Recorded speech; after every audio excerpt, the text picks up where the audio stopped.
Hello friends, welcome to the new episode of my channel. আমি অর্থ। এখন এই ভিডিওর মধ্যে আমরা কিছু ট্রেলার এবং একটা গান নিয়ে কথা বলবো। তো সবচেয়ে প্রথম কথা বলবো যে দেবরার ফিয়ার সং, যেটা কালকে মুক্তি পেয়ে গেছে। তো এটা তামিল, তেলেগু এবং হিন্দি তিনটে ভাষাতেই আমি শুনলাম। এবার দেখুন, এই গানটা ওভারঅল মিলিয়ে যদি বলি, আমার এক্সট্রাঅর্ডিনারি কিছু লাগেনি, ঠিক আছে। এবং হিন্দি ভার্সনটার তো লিরিক্স খুবই খারাপ হয়েছে, একেবারেই ভালো হয়নি। বেসিক্যালি এটা যে ক্যারেক্টারটা আছে, এনটিআর এর যে ক্যারেক্টারটা হতে চলেছে, মোস্টলি বাবার যে ক্যারেক্টারটা হতে চলেছে, কারণ এখানে ডাবল রোল থাকবে তার, সেই ক্যারেক্টারটার ব্যাপারেই বলছে আর কি আমাদেরকে। এবার হিন্দি লিরিক্স ইত্যাদি ভালো হয়নি। এবং আপনারা যদি দেখেন, সাউথের এরকম বড় বড় মিউজিক ডিরেক্টররা আছে যারা নিজেদেরই পুরোনো কাজের বিটস ইত্যাদি নিজের কাজে আবার করে রিইউজ করে থাকে। সেটা ডিএসপিকেও আমরা করতে দেখেছি, থামানকেও করতে দেখেছি, অনিরুদ্ধকেও কিন্তু এখানে করতে দেখছি। কারণ এটা গানটা যখন স্টার্ট হচ্ছে, সেই জায়গাটা কিন্তু আপনাকে বিক্রমের যে টাইটেল ট্র্যাকটা ছিল সেটার কথা কিন্তু একটু মনে করাবে। তো সেই একটা ভাইবও কিন্তু এর মধ্যে রয়েছে। এবার দেখুন, এই মিউজিক ভিডিওটা কিন্তু যেভাবে যে ভিডিওটাকে রিলিজ করেছে সেটা কিন্তু ব্যাপক, ভিজুয়ালটা কিন্তু ব্যাপক। যে অনিরুদ্ধ এবং তার ব্যান্ড যেভাবে পারফর্ম করছে, সেখানে যে ভিজুয়ালসগুলো দেখতে পাচ্ছি, জলটা এরকম আলাদা হয়ে যাচ্ছে, বা ওরা যেখানে দাঁড়িয়ে পারফর্ম করছে সেখানে যে ব্যাকগ্রাউন্ড ইত্যাদি, বা একটা শেষের দিকে এনটিআর এর যে কাট আউট চলে আসে, সেগুলো খুব ভালো লাগছে। এবং তার সাথে মোস্টলি এর আগে যে টিজারটা এসেছিল তার কিছু ভিজুয়ালস রয়েছে, এবং কিছু কিন্তু অ্যাডেড ভিজুয়ালস রয়েছে। নৌকার উপর এনটিআর একটা রড ধরে ঘুরে জাম্প করে লাথি মারছে, বা নৌকা করে আসছে, সেই যে কিছু শর্টস আছে সেগুলো কিন্তু নতুনও আছে। মোস্টলি কিন্তু এই পুরোনো টিজারের শর্টস গুলোকে, বা একটা অ্যানিমেটেড যে টিজারে ছিল সেটা শর্ট, সেগুলোকেই আবার ঘুরিয়ে লাগানো হয়েছে। বাট ভিজুয়ালস গুলো খুবই ভালো লাগছে। মিউজিকটা কিন্তু আমরা সেরকম এক্সট্রাঅর্ডিনারি লাগেনি।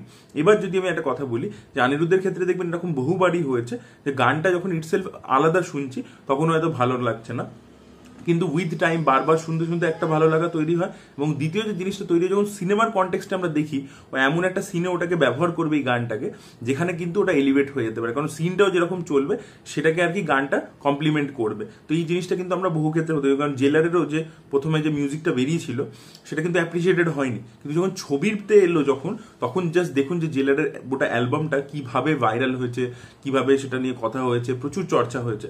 তো সেটা কিন্তু অনিরুদ্ধ বারবার করে দেখিয়েছে। তো দেবরার ক্ষেত্রেও আশা রাখছি, এখন প্রথম শোনাতে হয়তো অতটা ভালো লাগছে না, বাট পরের দিকে হয়তো ভালো লাগতে পারে। তো এটাই আর কি আমার আশা রয়েছে। আপনাদের কি মতামত ফিয়ার সংটা নিয়ে অবশ্যই কমেন্ট সেকশনে জানাবেন। এর পরবর্তীতে আমরা কথা বলবো যে চরকির একটা কাজ আসছে কালপুরুষ বলে, তার ট্রেলার চলে এসছে, সেটা নিয়ে রিয়াকশন দেবো।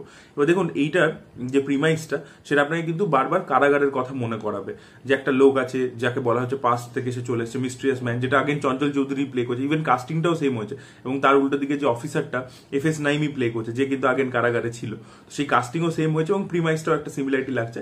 এবার দেখুন, একটা জিনিস হচ্ছে কি, কারাগারের ক্ষেত্রে বিগেস্ট ডিসঅ্যাপয়েন্টমেন্ট কি ছিল, যে ওখানে প্রথমে যেভাবে ফার্স্ট সিজনে যেভাবে প্রথম যে এপিসোডস গুলোতে তাতে যেভাবে ওয়ার্ল্ড বিল্ডিংটা করা হয়েছিল এবং মিস্ট্রিটা যেভাবে বিল্ড করা হয়েছিল, সেকেন্ড সিজনে পুরো গল্পটাকে ঘুরিয়ে দেওয়া হয়েছে এবং দেখিয়েছিল যে ওটা কনফিউজ করার জন্য জাস্ট একটা উপরের লেয়ার। আসলে গল্পটার মধ্যে ড্রামা, আমাদের ইমোশন এইগুলো ছিল, এবং সেটা কিন্তু ডিসঅ্যাপয়েন্ট করেছিল, এবং ওই জন্য সেকেন্ড সিজনটা ওয়ার্ক করেনি।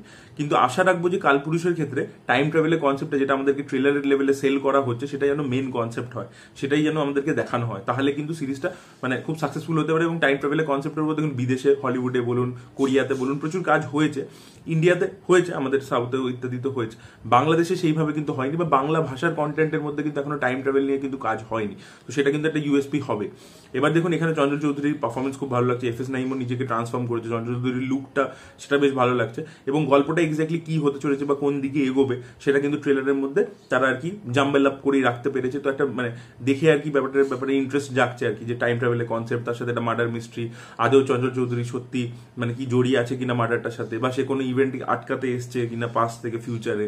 আচ্ছা, এফএস নাইম আবার প্রথমে বিশ্বাস করছে না সেটাতে, তারপরে সেও একজন কাউকে বাঁচাতে, তার হয়তো কোনো কাছের মানুষ, সে হয়তো মারা গেছিল, তো সেই পাওয়ারটা চঞ্চল চৌধুরীর কাছ থেকে নিয়ে সেটাকে ব্যবহার করে একজনকে বাঁচা যেতে চাইছে, সেরকম একটা ডায়লগ আছে। তো এমনি ট্রেলার এডিটিং বলুন বা পারফরমেন্স বলুন, সেগুলো খুবই ইন্টারেস্টিং লাগছে, খুবই ভালো লাগছে। বাট আশা করবো যে এর যে ইউএসপিটা, যে টাইম ট্রাভেল, সেটা যেন থাকে আর কি, অ্যাকচুয়াল প্লটের মধ্যে থাকে। দেখা যাক কিরকম হয়। চরকির কাজ আসছে খুব শীঘ্রই, টিজারের আগে এসেছিল, ট্রেলার এসেছে, দুটোই ভালো লেগেছে। আপনাদের মতামত অবশ্যই জানাবেন কমেন্ট সেকশনে। আজকে আমরা কথা বলবো হচ্ছে গুল্লাক সিজন 4 এর ট্রেলার নিয়ে, যেটা কালকে রিলিজ করে গেছে। তো দেখুন, গুল্লাক তো খুব রিলেটেবল একটা কাজ এবং খুব ভালো লাগে, কমেডিটা খুব ভালো হয়। এই ট্রেলারের মধ্যে যে কমিক সিনসগুলো রয়েছে সেগুলো খুব ভালো, এবং তার সাথে যে রিলেটেবিলিটি ফ্যাক্টরটা সেটাও খুব দারুণভাবে ওয়ার্ক করে, যে একটা মিডল ক্লাস পরিবারের মধ্যে কি কি হয় এবং বিভিন্ন এজ গ্রুপে। এবারে আমরা দেখতে পাচ্ছি যে ছোট ভাইটা রয়েছে, সে যেহেতু একটু বড় হচ্ছে, তার যে টিনেজটা এসছে এবং সেটার জন্য তার মা বাবার সাথে কন্টিনিউয়াস টাসেল হচ্ছে, বড় দাদার সাথে কন্টিনিউয়াস টাসেল হচ্ছে, সেই একটা অ্যাঙ্গেল আমরা দেখতে পাচ্ছি। সেটা একটা নতুন অ্যাডিশন হয়েছে।